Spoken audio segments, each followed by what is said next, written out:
ఏమ్మా బయట బట్టలు ఉతుకుతారా? నేను నీళ్ళు వేస్తా ఉంటాను. అమ్మో నేను బయటకు రానొచ్చు గారు. బయటకు వస్తే చాలు మిమ్మల్ని కాళ్ళు నన్నేమో అత్త అనుకుంటున్నారు. మీకేమో 50 ఏళ్ళు దాటిని అన్నం మాత్రం చెక్కు చెదరలేదు.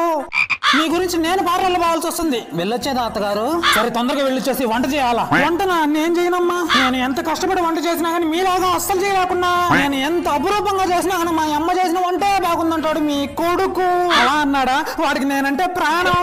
సరేలే అమ్మా నేను చేస్తాలే. అత్తగారు మీకోసం మంచి చీర తెచ్చానండి. ఇదేంది పాత చీరలా ఉందే? ఇదే మాట అన్నా నేను ఆ షాప్ ఆయనతో. ఆ షాప్ ఆయన ఏమన్నాడో తెలుసా? ఫ్యాషన్ గురించి నీకేం తెలుసమ్మా? ఫ్యాషన్ అంటే మీ అత్తది అన్నాడు. ఆ రోజుల్లో మీ అత్త చీర కట్టుకొని పోతుంటే వీధి వీధంతా మెడలోంచి ఇట్లాగే చూసేవాళ్ళు అన్నాడు. అలా అన్నాడా? మరి నువ్వు కూడా ఒకటి తీసుకోపోయినావా? మీ కోడలని చెప్పాక ఏదో 4 పట్టు చీర ముక్కలు నా మొహం వేసాడు. ఎక్కడ మీ పేరు చెడిపోతుంది తీసుకొచ్చా, మీరు వద్దంటే ఇచ్చేస్తా. ఎవరు వద్దనేది తాట తీస్తా. వేసుకో నువ్వు. అత్త బాగా కలిసిపోయానండి. బంగారు చేత ఒక అల్లం టీ పెట్టివే తాగుతాను.